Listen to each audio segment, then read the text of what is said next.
How to use promo codes on Ticketmaster. Hey everybody, this is Nina from Create, Log and Delete. Without any further ado, let's get started.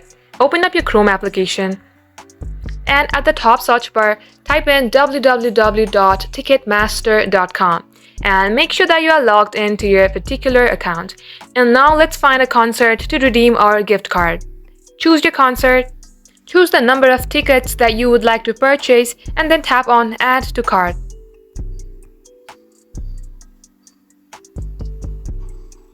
Again, at the pop-up, tap on Checkout.